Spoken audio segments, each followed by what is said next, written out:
Swann's Way by Marcel Proust. And then, while she was making them some orangeade, suddenly, as when the reflector lamp of a light is badly fitted begins to cast all round an object, on the wall beyond it huge, fantastic shadows, which in time contract and are lost in the shadow of the object itself, all the terrible and disturbing ideas which he had formed of Odette melted away and vanished in the charming creature who stood there before his eyes.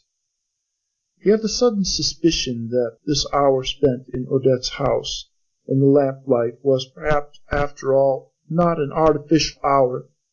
invented for his special use with the object of concealing that frightening, delicious thing which was incessantly in his thoughts, without his ever being able to form a satisfactory impression of it, an hour of Odette's real life, of her life when he was not there looking on, with theatrical properties and pasteboard fruits. But he was perhaps a genuine hour of Odette's life that, if he himself had not been there, she would have pulled forward the same armchair for Forqueville, which would have poured out for him not any unknown brew, but precisely that orangeade which she was now offering to them both. But the world inhabited by Odette was not that other world, fearful and supernatural, in which he spent his time in placing her, and which existed perhaps only in his imagination, but the real universe exhaling no special atmosphere of gloom, comprising that table at which he might sit down presently and write, and this drink which he was being permitted now to taste, all the objects which he contemplated with as much curiosity and admiration as gratitude, for if, in absorbing his ideas, they had delivered him from an obsession, they themselves were in turn enriched by the absorption. They showed him the palpable realization of his fancies, and they interested his mind. They took shape and grew solid before his eyes, and at the same time they soothed his troubled heart. Had fate but allowed him to share a single dwelling with Odette, so that in her house he should be in his own, if, when asking his servant what there would be for luncheon, it had been Odette's bill of fare that he had learned from the reply, if, when Odette wished to go for a walk in the morning along the avenue du Bois de Boulogne, his duty as a good husband had obliged him, though he had no desire to go out, to accompany her, carrying her cloak when she was too warm, and in the evening after dinner, if she wished to stay home and not to dress, if he had been forced to stay beside her to do what she asked, then how completely would all the trivial details of Swann's life, which seemed to him now so gloomy, simply because they would, at the same time, have formed part of the life of Odette, had taken on, like that lamp, that orangeade, that armchair, which had absorbed so much of his dreams, which materialized so much of his longing, a sort of superabundant sweetness and a mysterious solidity. And yet he was inclined to suspect that the state for which he so much longed was a calm, a peace, which would not have created an atmosphere favorable to his love. When Odette ceased to be for him a creature always absent, regretted, imagined, when the feeling that he had for her was no longer the same mysterious disturbance that was wrought in him by the phrase from the sonata, but constant affection and gratitude, when those normal relations were established between them which would put an end to his melancholy madness, then no doubt the actions of Odette's daily life would appear to him as being of but little intrinsic interest, as he had several times already felt that they might be. On the day, for instance, when he had read through its envelope her letter to Forkville, examining his complaint with as much scientific detachment as if he had inoculated himself with it in order to study its effects. He told himself that when he was cured of it, what Odette might or might not do would be indifferent to him. But in his morbid state, to tell the truth, he feared death itself no more than such a recovery, which would in fact amount to the death of all that he was then. After these quiet evenings, Swann's suspicions would be temporarily lulled. He would bless the name of Odette, and next day in the morning would order the most attractive jewels to be sent to her, because her kindnesses to him overnight had excited either his gratitude or the desire to see them repeated, or a paroxysm of love for her which had need of some outlet. But at other times, grief would again take hold of him. He would imagine that Odette was Forkville's mistress, and that when they had both sat watching him from the depths of the Verdun's landau, and the boy, on that evening before the party at Chateau, to which he had not been invited, while he implored her in vain, with that look of despair on his face, which even his coachman had noticed, to come home with him, and then turned away, solitary, crushed, she must have employed to draw Forkville's attention to him, while she murmured, "Don't look at him storming," the same glance, brilliant, malicious, sidelong, cunning, as on the evening when Forkville had driven Sonnette from the Verduns. At such times Swann detested her. "But I've been a fool, though," he would argue. "I'm paying for other men's pleasures with my money. All the same, she'd better take care, and not pull the string too often, for I might very well stop giving her anything at all. At any rate, we'd better knock off supplementary favors for the time being. To think that only yesterday, when she said she would like to go to Bayreuth for the season, I was such an ass to offer to take one of those jolly little places the King of Bavaria has there for the two of us. However, she didn't seem particularly keen. She hasn't said yes or no yet. Let's hope that she'll refuse. Good God, think of listening to Wagner for a fortnight on end with her, who takes about as much interest in music as a fish does in little apples. It will be fun." And his hatred, like his love, needing to manifest itself in action, he amused himself with urging his evil imaginings further and further, because, thanks to the perfidies with which he had charged Odette, he detested her still more, and would be able, if it turned out, as she tried to convince himself, that she was indeed guilty of them, to take the opportunity of punishing her, emptying upon her the overflowing vials of his wrath. In this way he went so far as to suppose that he was going to receive a letter from her, in which she would ask him for money to take the house at Bayreuth, but with the warning that he was not to come there himself, as she had promised Forkville and the Verduns to invite them. Oh, how he would have loved it, had it been conceivable that she would have that audacity. What joy he would have in refusing, in drawing up that vindictive reply, the terms of which he amused himself by selecting and declaiming aloud, as though he had actually received her letter. The very next day her letter came. She wrote that the Verduns and their friends had expressed a desire to be present at these performances of Wagner, and that if he would be so good as to send her the money, she would be able at last, after going so often to their house, to have the pleasure of entertaining the Verduns in hers. Of him she said not a word. It was to be taken for granted that their presence at Bayreuth would be a bar to his. Then that annihilating answer, every word of which he had carefully rehearsed overnight, without venturing to hope that it could ever be used, he had the satisfaction of having it conveyed to her. Alas, he felt only too certain that with the money which she had or could easily procure, she would be able all the same to take a house at Beirut. Since she wished to do so, she who was incapable of distinguishing between Bach and Clapison, let her take it then.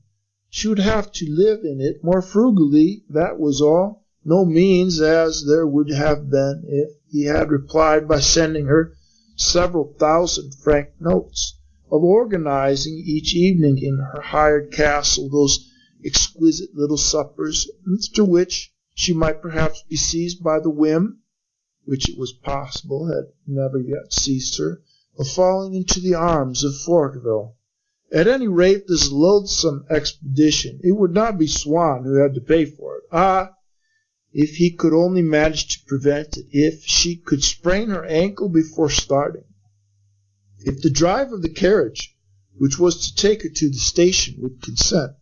no matter how great the bribe, to smuggle her to some place where she could be kept for a time in seclusion. That perfidious woman, her eyes tinseled with a smile of complicity for Forqueville, which was what Odette had become for Swann in the last 48 hours. But she was never that for very long. After a few days, the shining, crafty eyes lost their brightness and their duplicity. That picture of an execrable Odette saying to Forqueville, "Look at him storming," began to grow pale and to dissolve. Then gradually reappeared and rose before him, softly radiant, the face of the other Odette, of that Odette who always turned with a smile to Forqueville, but with a smile in which there was nothing but affection for Swann, when she said, "You mustn't stay long, for this gentleman doesn't like my having visitors when he's here. Oh, if you only knew the creature as I know him!" That same smile with which she used to thank Swann for some instance of his courtesy, which she prized so highly, for some advice for which she had asked him in one of those grave crises in her life when she could turn to him alone. Then, to this other Odette, he would ask himself what could have induced him to write that outrageous letter, of which probably until then she had never supposed him capable of letter, which must have lowered him from the high, from the supreme place which, by his generosity, by his loyalty, he had won for himself in her esteem. He would become less dear to her, since it was for those qualities, which she found neither in Forqueville nor in any other, that she loved him. It was for them that Odette so often showed him a reciprocal kindness which counted for less than nothing in his moments of jealousy, because it was not a sign of reciprocal desire, was indeed a proof rather of affection than of love, but the importance of which he began once more to feel in proportion as the spontaneous relaxation of his suspicions, often accelerated by the distraction brought to him by reading about art or by the conversation of a friend, rendered his passion less exacting of reciprocities. Now that, after the swing of the pendulum, Odette had naturally returned to the place from which Swann's jealousy had, for the moment, driven her, in the angle in which he found her charming, he pictured her to himself as full of tenderness, with a look of consent in her eyes, and so beautiful that he could not refrain from moving his lips towards her, as though she had actually been in the room for him to kiss. And he preserved a sense of gratitude to him for that bewitching, kindly glance, as strong as though she had really looked thus at him, and it had not been merely his imagination that had portrayed it in order to satisfy his desire. What distress he must have caused her! Certainly he found adequate reasons for his resentment, but they would not have been sufficient to make him feel that resentment if he had not so passionately loved her, had he not nourished grievances just as serious against other women to whom he would none the less render willing service today, feeling no anger towards them because he no longer loved them? If the day ever came when he would find himself in the same state of indifference with regard to Odette. He would then understand that it was his jealousy alone which had led him to find something atrocious, unpardonable in this desire. After all, so natural a desire, springing from the childlike ingenuousness and also from a certain delicacy in her nature, to be able in her turn, when an occasion offered, to repay the Verdunes for their hospitality, and to play the hostess in a house of her own. He returned to the other point of view, opposite to that of his love and of his jealousy, to which he resorted at times by a sort of mental equity, and in order to make allowances for different eventualities, from which he tried to form a fresh judgment of Odette,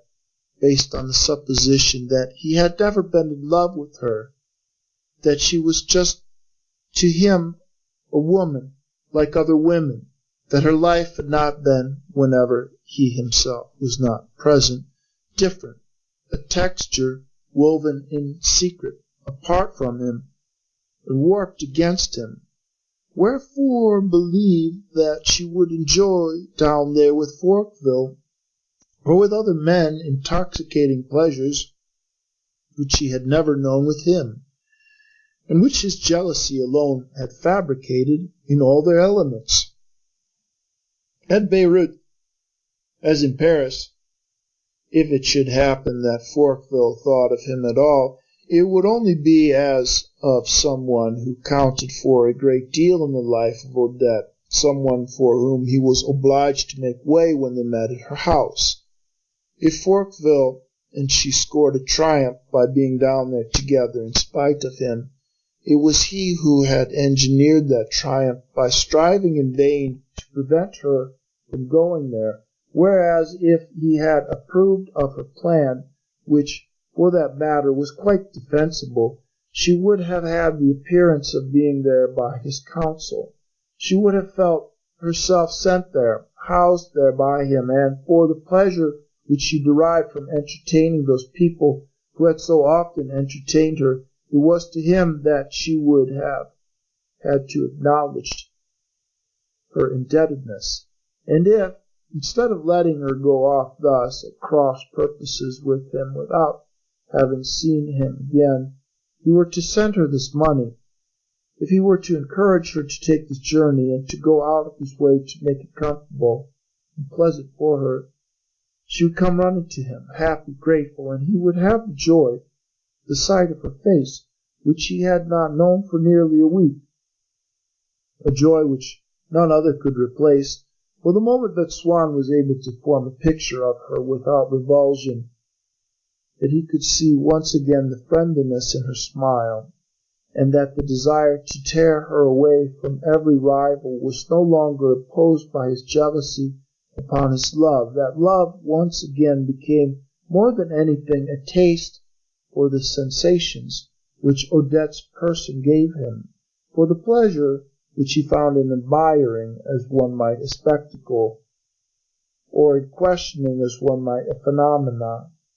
the birth of one of her glances, the formation of one of her smiles, the utterance of an intonation of her voice, and this pleasure, different from every other, had in the end created in him a need of her which she alone, by her presence or by her letters, could assuage. Almost as disinterested, almost as artistic, as perverse as another need which characterized this new period in Swann's life, when the sereneness, the depression of the preceding years had been followed by a sort of spiritual superabundance, without his knowing to what he owed this unlooked-for enrichment of his life,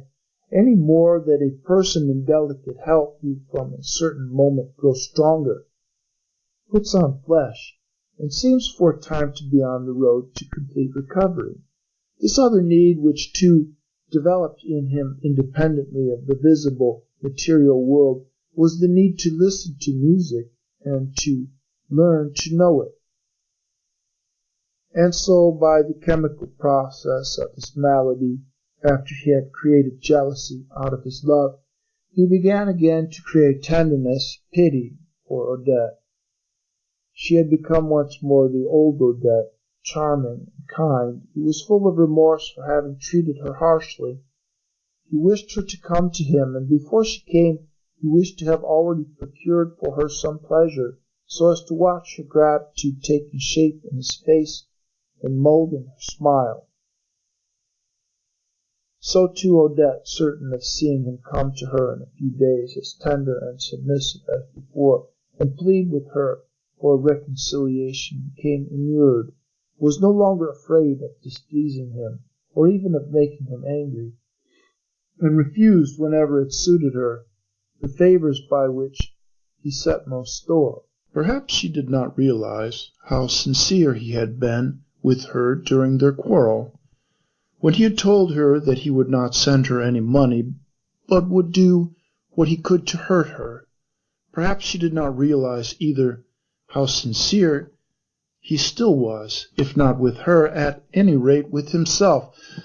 On other occasions, when, for the sake of their future relations, to show Odette that he was capable of doing without her, that a rupture was still possible between them,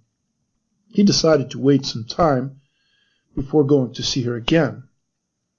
Sometimes several days had elapsed, during which she had caused him no fresh anxiety, and as, from the next few visits which he would pay her, he knew he was likely to derive not any great pleasure, but more probably some annoyance, which would put an end to the state of calm in which he found himself, he wrote to her that he was very busy, and would not be able to see her on any of the days that he had suggested. Meanwhile, a letter from her, crossing his, asked him to postpone one of those very meetings. He asked himself why. His suspicions, his grief, again took hold of him. He could no longer abide in the new state of agitation into which he found himself plunged. By the arrangements which he had made in his preceding state of comparative calm, he would run to find her, and would insist upon seeing her on each of the following days, and even if she had not written first, if she merely acknowledged his letter, it was enough to make him unable to rest without seeing her. For, upsetting all Swann's calculations, Odette's acceptance had entirely changed his attitude. Like everyone who possesses something precious, so as to know what would happen if he ceased for a moment to possess it, he had detached the precious object from his mind, leaving, as he thought, everything else in the same state as when it was there. But the absence of one part from a whole is not only that, it is not simply a partial omission, it is a disturbance of all the other parts, a new state which it was impossible to foresee from the old. But at other times, when Odette was on the point of going away for a holiday, it was after some trifling quarrel for which he had chosen the pretext, that he decided not to write to her and not to see her until her return, giving the appearance and expecting the reward of a serious rupture, which she would perhaps regard as final to a separation, the greater part of which was inevitable, since she was going away, which, in fact, he was merely allowing to start a little sooner than it must. At once he could imagine Odette, puzzled, anxious, distressed at having received neither visit nor letter from him, and this picture of her, by calming his jealousy, made it easy for him to break himself of the habit of seeing her. At odd moments, no doubt, in the furthest recesses of his brain, where his determination had thrust it away, and thanks to the length of the interval, the 3 weeks' separation to which he had agreed, it was with pleasure that he would consider the idea that he would see Odette again on her return. But it was also with so little impatience that he began to ask himself whether he would not readily consent to the doubling of the period of so easy an abstinence. It had lasted so far but 3 days, a much shorter time than he had often before passed without seeing Odette, and without having, as on this occasion he had, premeditated a separation. And yet there and then, some tiny trace of contrariety in his mind or of weakness in his body, by inciting him to regard the present as an exceptional moment, one not to be governed by the rules, one in which prudence itself would allow him to take advantage of the soothing effects of a pleasure and to give his will, until the time should come when its efforts might serve any purpose, a holiday, suspended the action of his will, which ceased to exert its inhibitive control, or, without that even, the thought of some information for which he had forgotten to ask Odette, such as if she had decided in what color she would have her carriage repainted, or, with regard to some investment, whether they were ordinary or preference shares that she wished him to buy, for it was all very well to show her that he could live without seeing her, but if, after that, the carriage had to be painted over again, if the shares produced no dividend, a fine lot of good he would have done. And suddenly, like a stretched piece of elastic which is let go, or the air in a pneumatic machine which is ripped open, the idea of seeing her again from the point in time to which it had been attached sprang back into the field of the present and of immediate possibilities. It sprang back thus without meeting any further resistance, so irresistible, in fact, that Swann had been far less unhappy in watching the end gradually approaching day by day of the fortnight which he must spend apart from Odette than he was when kept waiting 10 minutes while his coachman brought round the carriage which was to take him to her, minutes which he passed in transports of impatience and joy, in which he recaptured 1,000 times over to lavish on it all the wealth of his affection, that idea of his meeting with Odette, which, by so abrupt a repercussion, at a moment when he supposed it so remote, was once more present and on the very surface of his consciousness. The idea was that this idea no longer found as an obstacle in its course the desire to contrive without further delay to resist its coming, which had ceased to have any place in Swann's mind, since, having proved to himself, or so at least he believed, that he was so easily capable of resisting it, he no longer saw any inconvenience in postponing a plan of separation which he was now certain of being able to put into operation whenever he would. Furthermore, this idea of seeing her again came back to him adorned with a novelty, a seductiveness, armed with a virulence, all of which long habit had enfeebled, but which had acquired new vigor during this privation, not of 3 days, but of a fortnight, for a period of abstinence may be calculated by anticipation as having lasted already until the final date assigned to it, and had converted what had been until then a pleasure in store which could easily be sacrificed into an unlooked-for happiness which he was powerless to resist. Finally the idea returned to him with its beauty enhanced by his own ignorance of what Odette might have thought, might perhaps have done, on finding that he showed no sign of life, with the result that he was going now to meet with the entrancing revelation of an Odette almost unknown. But she, just as she had supposed that his refusal to send her money was only a feint, saw nothing but a pretext in the question which he came now to ask her about the repainting of her carriage, or the purchase of stock, for she could not reconstruct the several phases of these crises through which he passed, and in the general idea which she formed of them she made no attempt to understand their mechanism, looking only to what she knew beforehand in their necessary, never failing and always identical termination. An imperfect idea, though possibly all the more profound in consequence if one were to judge it from the point of view of Swann, who would doubtless have considered that Odette failed to understand him, just as a morphinomaniac or a consumptive, each persuaded that he has been thrown back, won by some outside event at that moment when he was just going to shake himself free from his inveterate habit, the other by an accidental indisposition at the moment when he was just going to be finally cured, feels himself to be misunderstood by the doctor, who does not attach the same importance to these pretended contingencies, mere disguises, according to him assumed so as to be perceptible by his patients,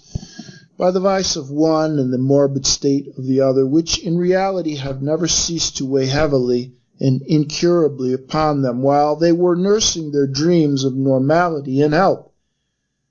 And as a matter of fact, Swann's love had reached that stage at which the physician and, in the case of certain afflictions, the boldest of surgeons ask themselves whether to deprive a patient of his vice or to rid him of his malady is still reasonable or indeed possible. Certainly, of the extent of this love Swann had no direct knowledge. When he sought to measure it, it happened sometimes that he found it diminished, shrunken almost to nothing. For instance, the very moderate liking, amounting almost to dislike, which, in the days before he was in love with Odette, he had felt for her expressive features, her faded complexion, returned on certain days. "Really, I am making distinct headway," he would tell himself on the morrow. "When I come to think it over carefully, I find out that I got hardly any pleasure last night out of being in bed with her. It's an odd thing, but I actually thought her ugly." And certainly he was sincere, but his love extended a long way beyond the province of physical desire. Odette's person, indeed, no longer held any great place in it. When his eyes fell upon the photograph of Odette on his table, or when she came to see him, he had difficulty in identifying her face, either in the flesh or on the pasteboard, with a painful and continuous anxiety which dwelt in his mind. He would say to himself, almost with astonishment, "It is she," as when suddenly someone shows us in a detached, externalized form one of our own maladies, and we find in it no resemblance to what we are suffering. She? He tried to ask himself what that meant, for it is something like love, like death, rather than like those vague conception of maladies, a thing which one repeatedly calls in question in order to make oneself probe further into it, in the fear that the question will find no answer, that the substance will escape our grasp. The mystery of personality. And this malady, which was Swann's love, had so far multiplied, was so closely interwoven with all his habits, with all his actions, with his thoughts, his health, his sleep, his life, even with what he hoped for after his death, was so entirely one with him that it would have been impossible to wrest it away without almost entirely destroying him. As surgeons say, his case was past operation.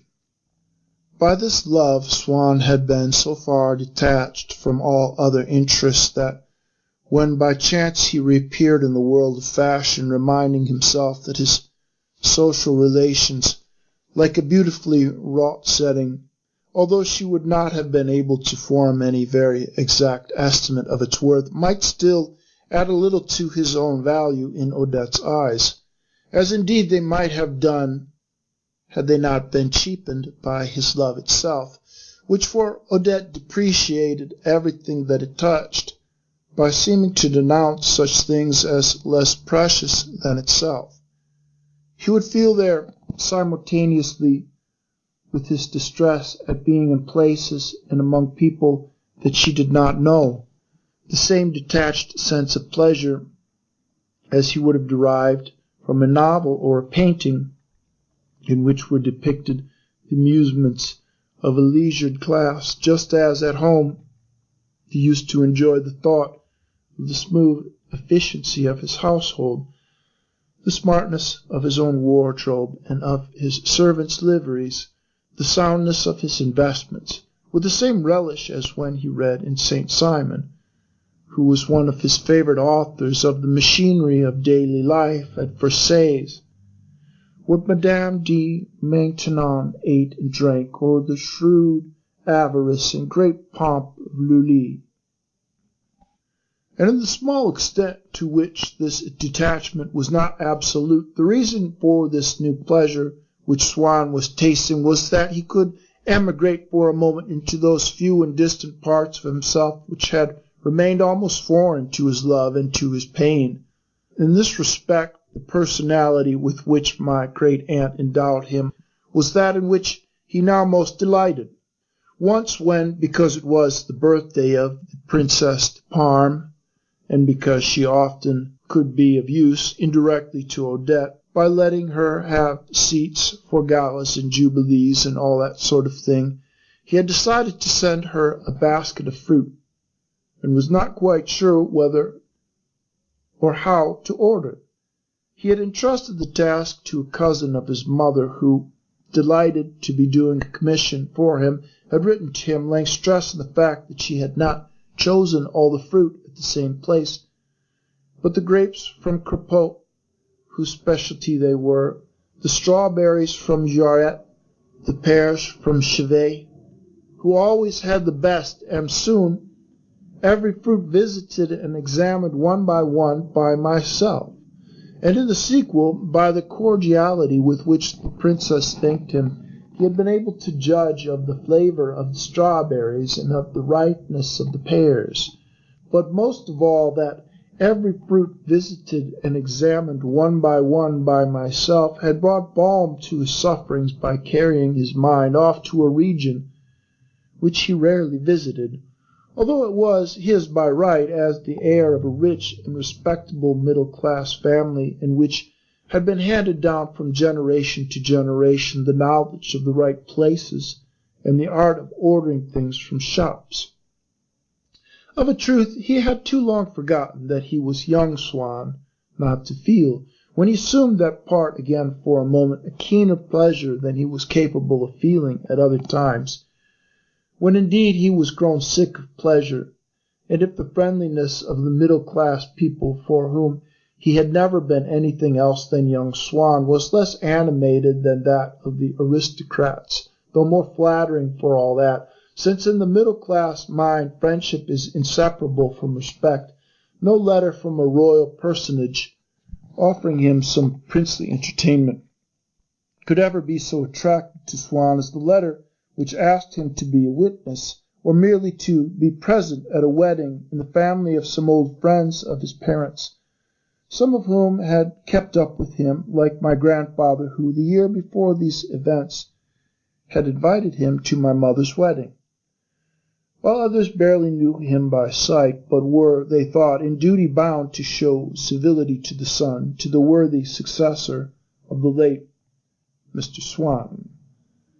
But by virtue of his intimacy, already time-honored, with so many of them, the people of fashion, in a certain sense, were also a part of his house, his service, and his family. He felt, when his mind dwelt upon his brilliant connections, that same external support, the same solid comfort, as when he looked at the fine estate, the fine silver, the fine table linen, which had come down to him from his forebears, and the thought that, if he were seized by a sudden illness and confined to the house, the people whom his valet would instinctively run to find would be the Duc de Chartres,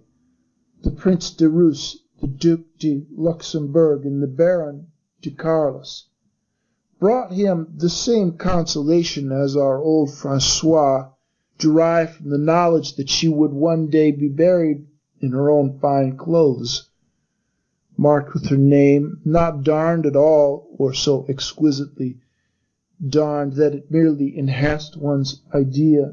of the skill and patience of the seamstress, a shroud from the constant image of which in her mind's eye she drew a certain satisfactory sense, if not actually of wealth and prosperity, at any rate of self-esteem. But most of all, since in every one of his actions and thoughts which he referenced to Odette, Swann was constantly subdued and swayed by the unconfessed feeling that he was perhaps not less dear, but at least less welcome to her than any one even the most wearisome of the Verdun's faithfuls, when he betook himself to a world in which he was the paramount example of taste, a man whom no pains were spared to attract, whom people were genuinely sorry not to see. He began once again to believe in the existence of a happier life, almost to feel an appetite for it, as an invalid may feel who has been in bed for months and on a strict diet, when he picks up a newspaper and reads the account of an official banquet or the advertisement of a cruise round Sicily. If he was obliged to make excuses to his fashionable friends for not paying them visits, it was precisely for the visits that he did pay her that he sought to excuse himself to Odette. He still paid them, asking himself at the end of each month whether, seeing that he had exhausted perhaps her patience, and had certainly gone rather often to see her, it would be enough if he sent her 4,000 francs. And for each visit he found a pretext, a present that he had to bring to her, some information which she required. Monsieur de Carlos, whom he had actually met going to her house, and who had insisted upon Swann's accompanying him, and failing any excuse, he would beg Monsieur de Carlos to go to her at once and to tell her, as though spontaneously, in the course of conversation, that he had just remembered something that he had to say to Swann, and would she please send a message to Swann's house, asking him to come to her then and there.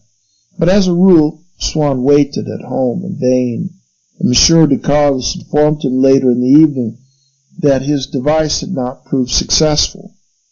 with the result that, if she was now frequently away from Paris, even when she was there, he scarcely saw her, that she who, when she was in love with him, used to say, "I am always free, and what can it matter to me what other people think?"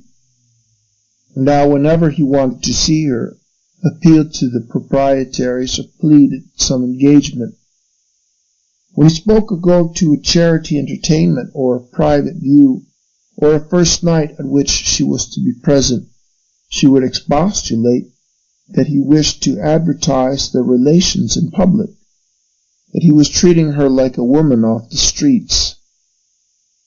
Things came to such a pitch that, in an effort to save himself from being altogether forbidden to meet her anywhere, Swann remembered that she knew, and he was deeply attached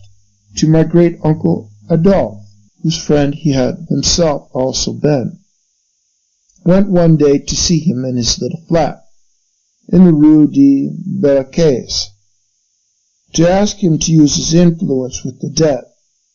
As it happened, she invariably adopted, when she spoke to Swann about my uncle, a poetical tone, saying, "Ah, he is not in the least like you. It is an exquisite thing, a great and beautiful thing, his friendship for me. He is not the sort of man who would have so little consideration for me as to let himself be seen with me everywhere in public." This was embarrassing for Swann, who did not know quite to what rhetorical pitch he should screw himself up in speaking of Odette to my uncle. He began by alluding to her excellence a priori, the axiom of her seraphic superhumanity, the revelation of her inexpressible virtues,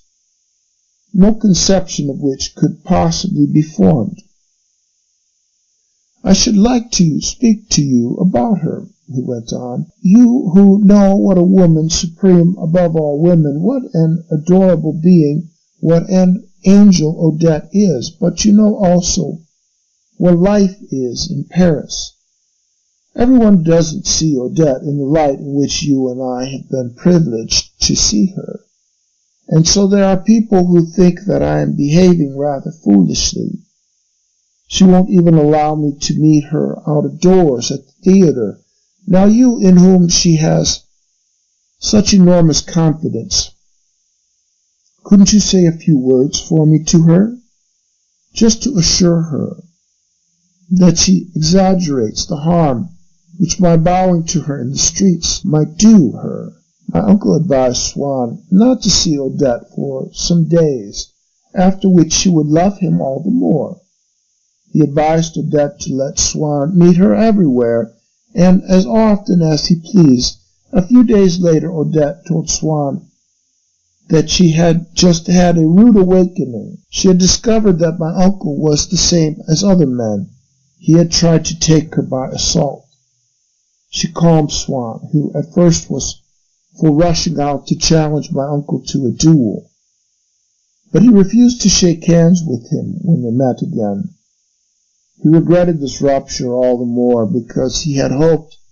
if he had met my Uncle Adolphe again sometimes and had contrived to talk things over with him, to be able to get him to throw a light on certain rumors with regard to the life that Odette had led in the old days at Nice.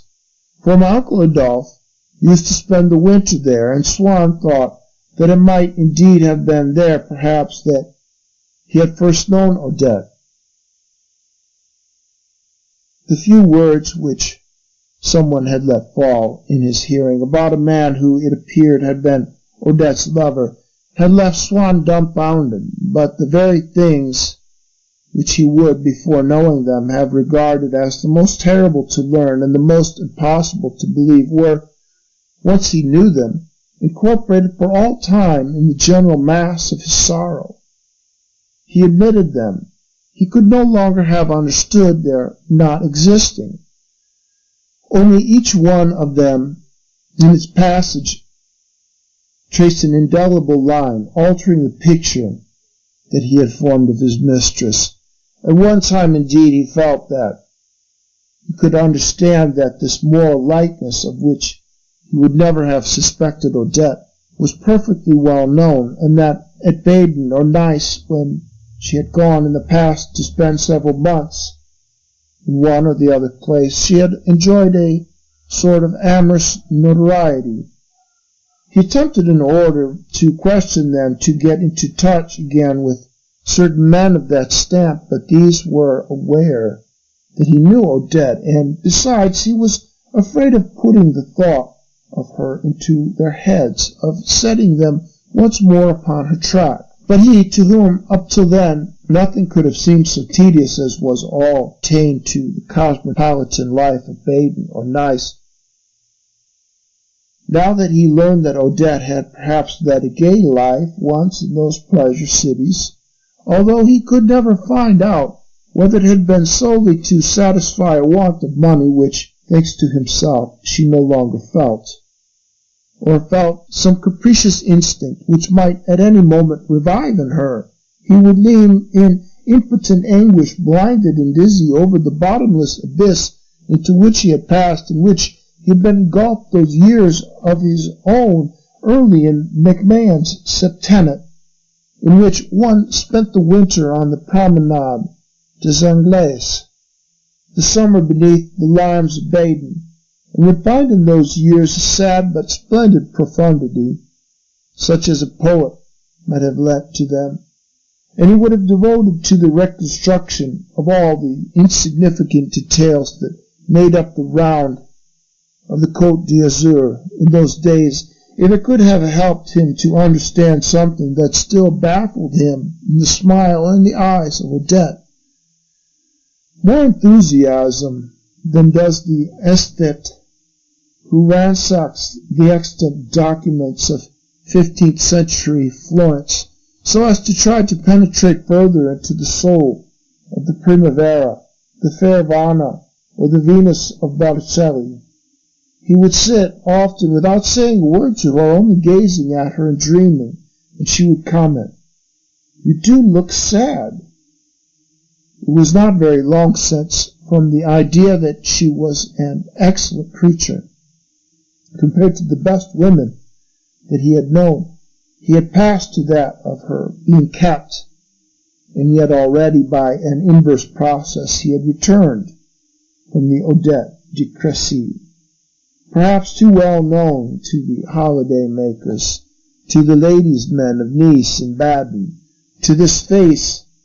the expression on which was so often gentle to this nature, so eminently human. He would ask himself, what does it mean, after all, to say that everyone at Nice knows who Odette de Crécy is? Reputations of that sort, even when they're true, are always based upon other people's ideas. He would reflect that this legend, even if it were authentic, was something external to Odette, was not inherent in her like a mischievous and ineradicable personality, that the creature who might have been led astray was a woman with frank eyes, a heart full of pity for the suffering of others, a docile body which he had pressed tightly in his arms and explored with his fingers, a woman of whom he might one day come into absolute possession if he succeeded in making himself indispensable to her. There she was, often tired, her face left blank for the nonce by that eager, feverish preoccupation with the unknown things which made Swann suffer. She would push back her hair with both hands, her forehead, her whole face would seem to grow larger. Then suddenly some ordinary human thought, some worthy sentiment, such as is to be found in all creatures when in a moment of rest or meditation they are free to express themselves, would flash out from her eyes like a ray of gold, and immediately the whole of her face would light up like a gray landscape swathed in clouds, which suddenly are swept away and the dull scene transfigured at the moment of the sun setting. The life which occupied Odette at such times, even the future, which she seemed to be dreamily regarding, Swann could have shared with her. No evil disturbance seemed to have left any effect on them. Rare as they became, these moments did not occur in vain, but the process of memory. Swann joined the fragments together, abolished the intervals between them, cast as in molten gold the image of an Odette compact in kindness and in tranquillity, for whom he was to make later on, as we shall see in the second part of the story, sacrifices which the other Odette would never have won from him. But how rare those moments were, and how seldom he now saw her. Even in regard to their evening meetings, she would never tell him until the last minute whether she would be able to see him, for reckoning on his being always free, she wished first to be certain that no one else would offer to come to her. She would plead that she was obliged to wait for an answer, which was of the very greatest importance, and if, even after she had made Swann come to her house, any of her friends asked her halfway through the evening to join them at some theater or at supper afterwards, she would jump for joy and dress herself with all speed. As her toilet progressed, every movement that she made brought Swann nearer to the moment when he would have to part from her, when she would fly off with irresistible force, and when, at length, she was ready and plunging into her mirror, at last glance strained and brightened by her anxiety to look well, smeared with a little salve on her lips, fixed a straight hair over her brow, and called for her cloak of sky-blue silk with golden tassels. Swann would be looking so wretched that she would be unable to restrain a gesture of impatience as she flung at him. "So this is how you thank me for keeping you here till the last minute, and I thought I was being so nice to you. Well, I shall know better another time." Sometime, at the risk of annoying her, he made up his mind that he would find out where she had gone, and even dreamed of a defensive alliance with Forqueville, who might perhaps have been able to tell him. But anyhow, when he knew with whom she was spending the evening, it was very seldom that he could not discover among all his innumerable acquaintances someone who knew, if only indirectly, the man with whom she had gone out, and could easily obtain this or that piece of information about him. And while he was writing to one of his friends asking him to try to get a little light thrown upon some point or other, he would feel a sense of relief, unceasing to vex himself with questions to which there was no answer, and transferring to someone else the strain of interrogation. It is true that Swann was little the wiser for such information as he did receive. To know a thing does not enable us always to prevent its happening, but after all the things that we know, we do hold, if not in our hands, at any rate in our minds, where we can dispose of them as we choose, which gives us the illusion of a sort of power to control them. He was quite happy whenever Monsieur de Carlos was with Odette. He knew that between Monsieur de Carlos and her nothing untoward could ever happen, but when Monsieur de Carlos went anywhere with her it was out of friendship for himself, and that he would make no difficulty about telling him everything that she had done. Sometimes she had declared so emphatically to Swann that it was impossible for him to see her on a particular evening. She seemed to be looking forward so keenly to some outing that Swann attached a very real importance to the fact that Monsieur de Carlos was free to accompany her. Next day, without daring to put many questions to Monsieur de Carlos, he would force him, by appearing not quite to understand his first answers, to give him more, after each of which he would feel himself increasingly relieved, for he very soon learned that Odette had spent her evening in the most innocent of dissipations. "But what do you mean, my dear Meme? I don't quite understand. You didn't go straight from her house to the Meuse Graven. Surely you went somewhere else first? No? That is very odd. You don't know how amusing you are, my dear Meme. But what an odd idea of hers to go out to the Chat Noir afterwards. It was her idea, I suppose? No? Yours? That's strange. After all, it wasn't a bad idea. She must have known dozens of people there. No? She never spoke to a soul? How extraordinary. Then you sat there like that, just you and she, all by yourselves? I can picture you sitting there. You are a worthy fellow, my dear Meme. I am exceedingly fond of you." Swann was now quite at ease. To him, who had so often happened when talking to friends who knew nothing of his love, friends to whom he hardly listened,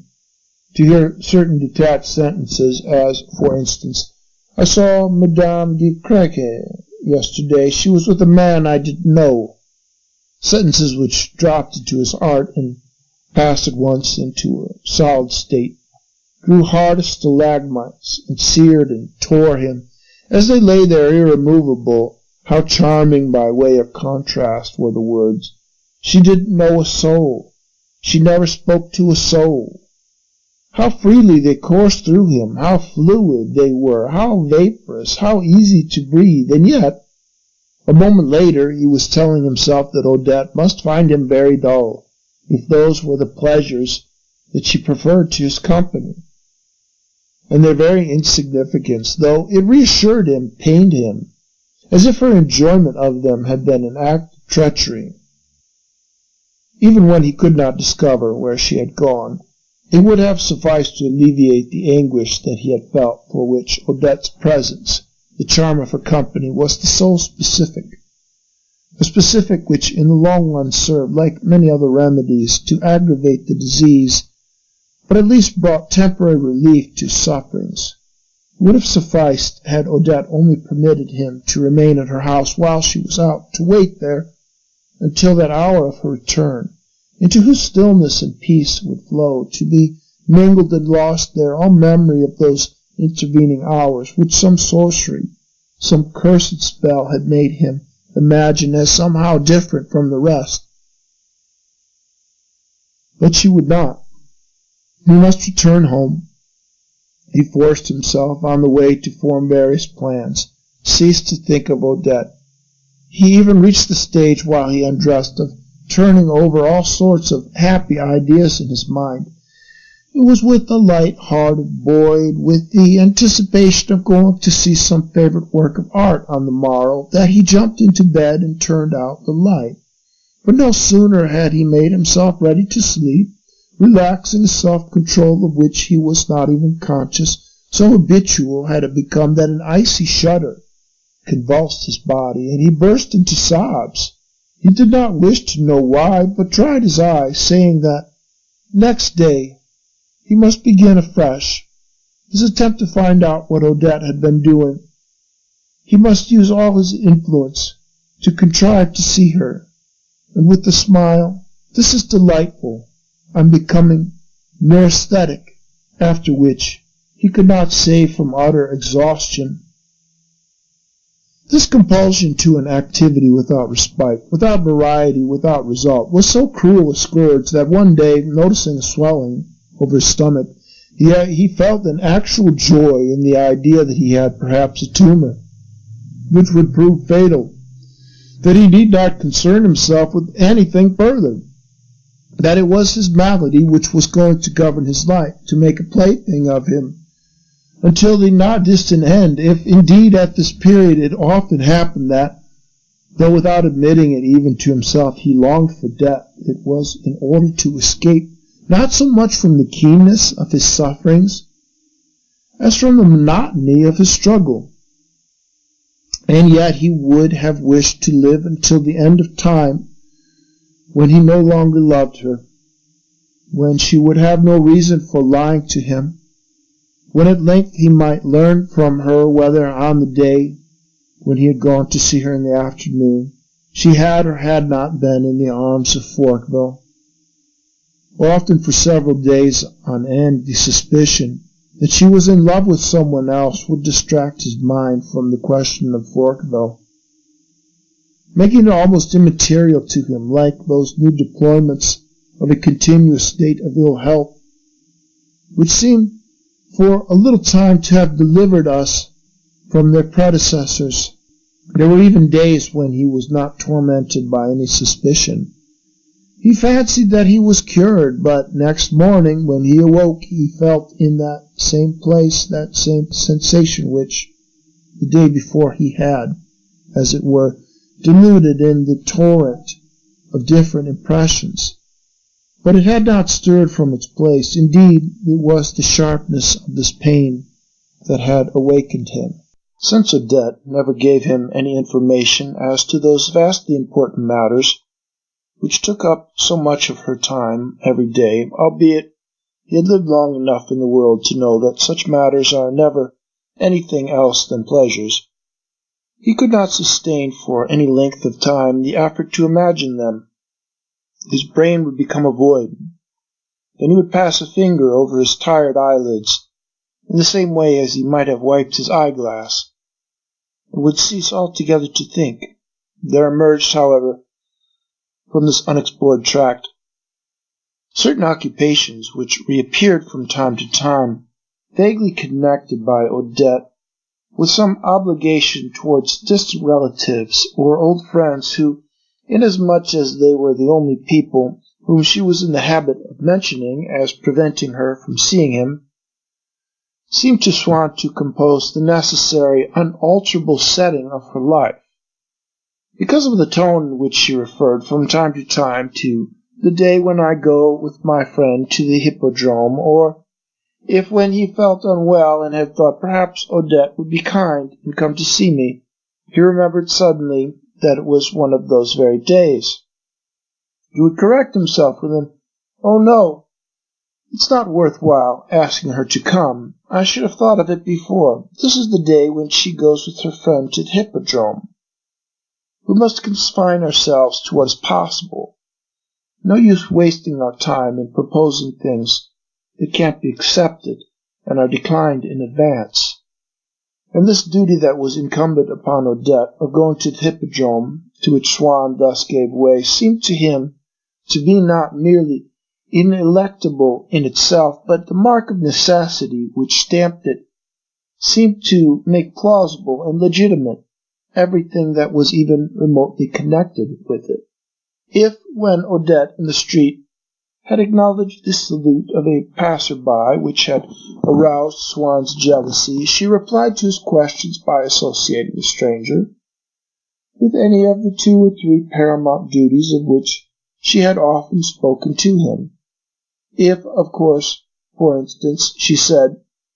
"That's a gentleman who was in my friend's box the other day, the one I go to the hippodrome with," that explanation would set Swann's suspicions at rest. It was, after all, inevitable that this friend should have other guests than Odette in her box and hippodrome. But he never sought to form or succeed in forming any coherent impression of them. Oh, how he would have loved to know her, that friend who went to the hippodrome. How he would have loved her to invite him there with Odette. How readily he would have sacrificed all his acquaintance for no matter what person who was in the habit of seeing Odette, were she but a manicurist or a girl out of a shop. He would have taken more trouble, incurred more expense for them than for queens.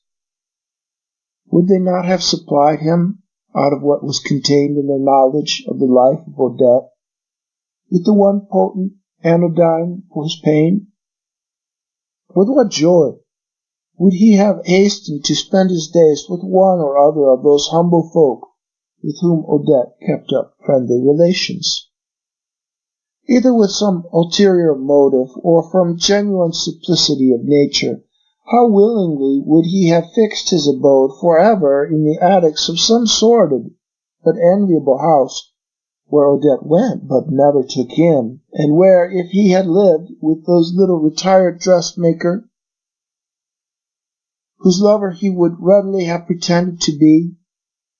he would have been visited by Odette almost daily. In those regions that were almost slums, what a modest existence, abject, if you please, but delightful, nourished by tranquillity and happiness, he would have consented to lead indefinitely. It sometimes happened again that when, after meeting Swann, she saw some man approaching, whom he did not know, he could distinguish upon Odette's face that look of sorrow which she had worn on the day when he had come to her while Forqueville was there. But this was rare, for on the days when, in spite of all that she had to do, and of her dread of what people would think, she did actually manage to see Swann, the predominant quality in her attitude now was self-assurance. A striking contrast, perhaps an unconscious revenge for, perhaps a natural reaction from the timorous emotion which, in the early days of their friendship, she had felt in his presence, and even in his absence, when she began a letter to him with the words, "My dear, my hand trembles so that I can scarcely write." So at least she pretended, and a little of that emotion must have been sincere, or she would not have been anxious to enlarge and emphasize it.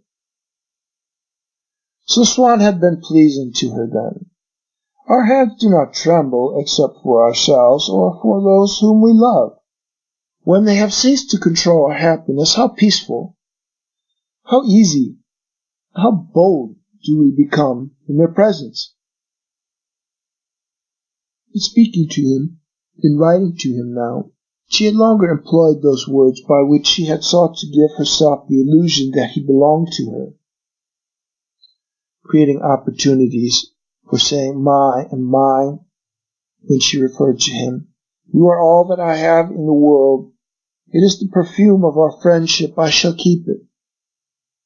Nor spoke to him of the future, of death itself, as of a single adventure which they would have to share. In those early days, whatever he might say to her, she would answer admiringly, "You know, you will never be like other people."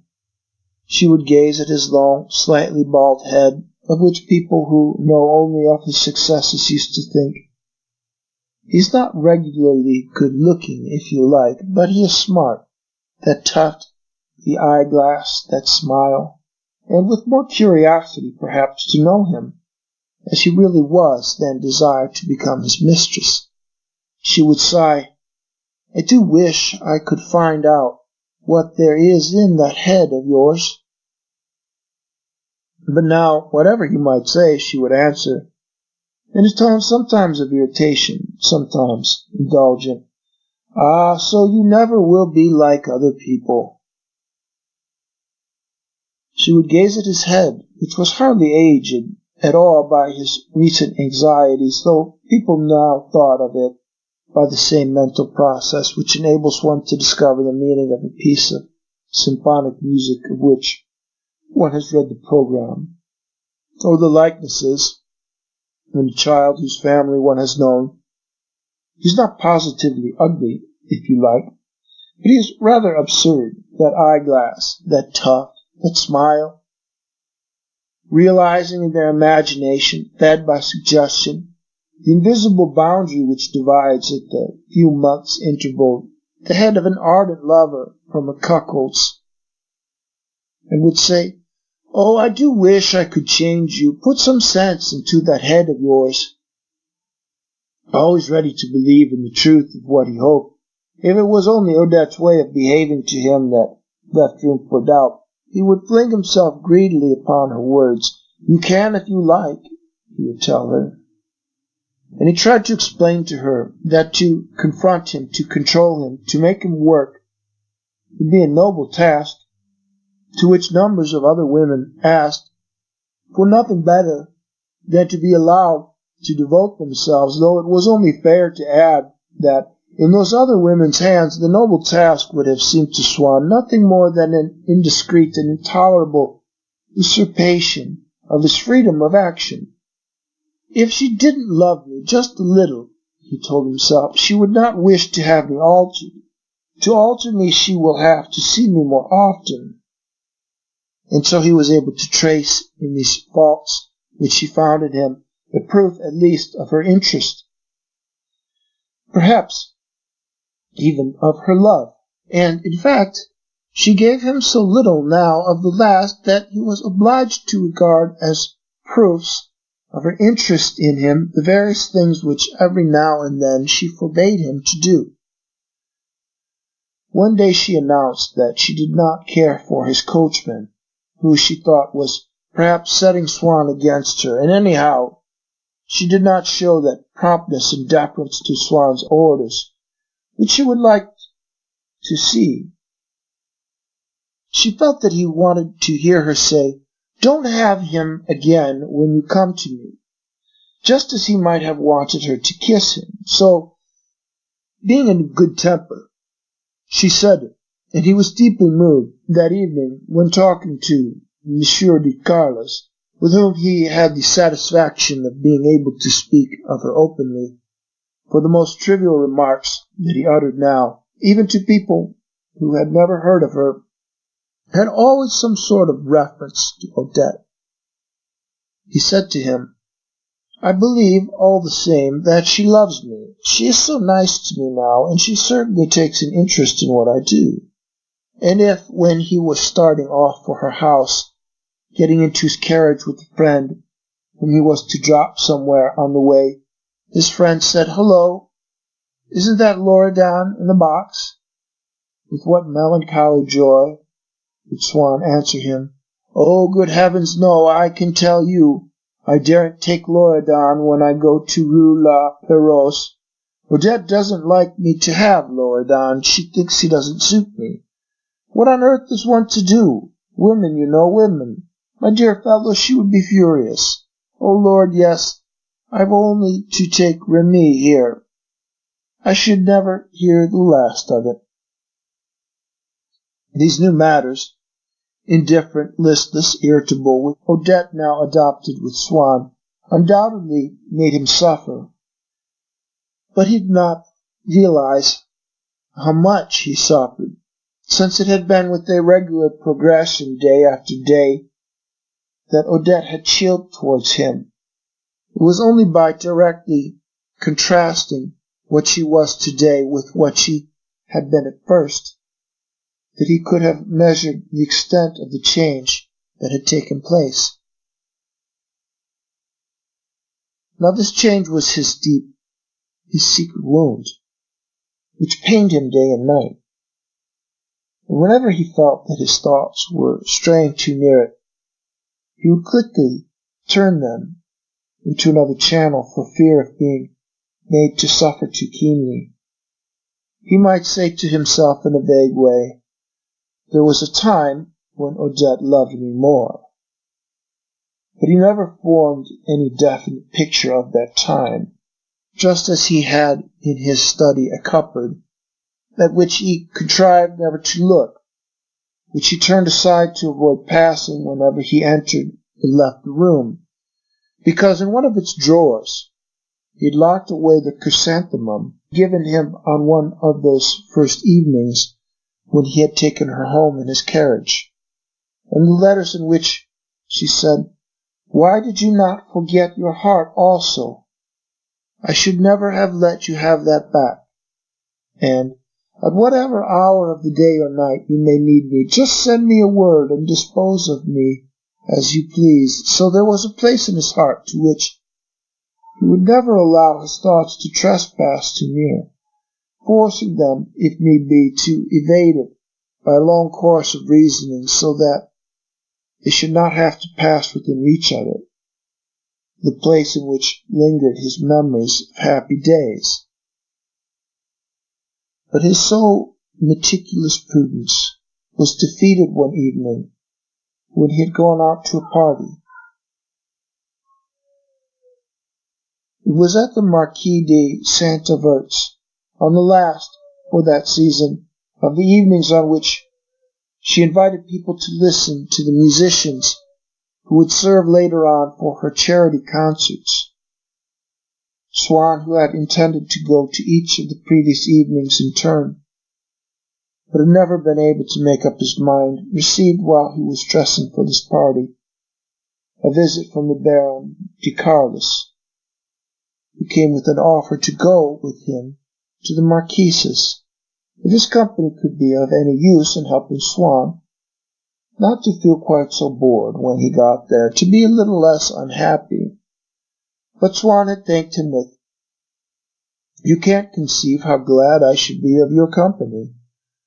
But the greatest pleasure that you can give me will be if you will go instead to see Odette. You know what a splendid influence you have over her.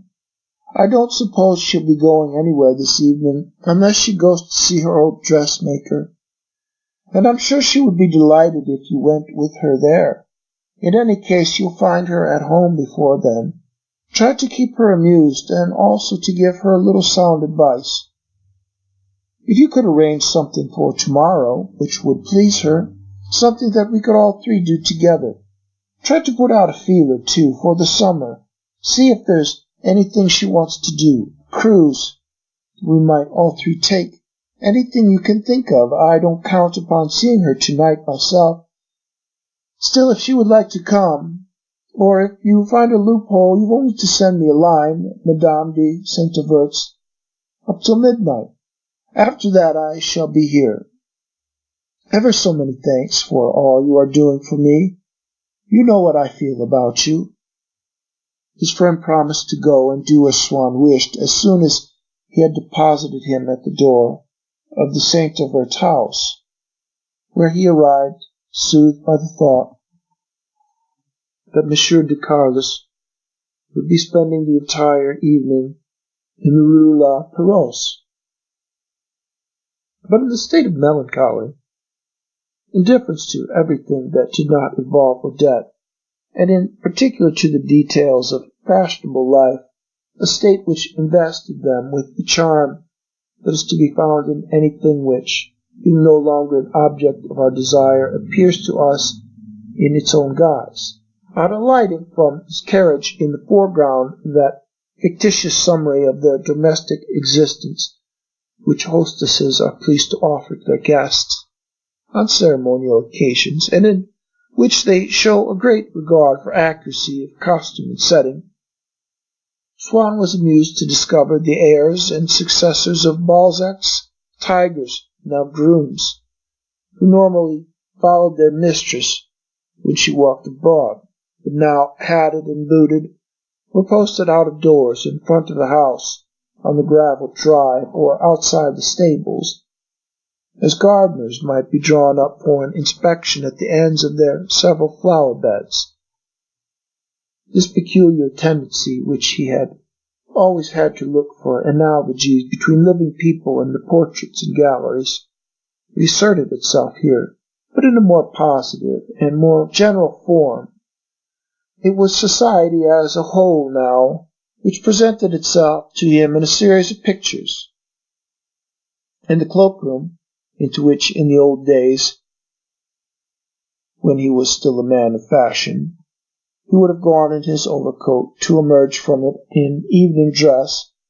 but without any impression of what had occurred there, his mind having been, during the minute or two that he had spent in there,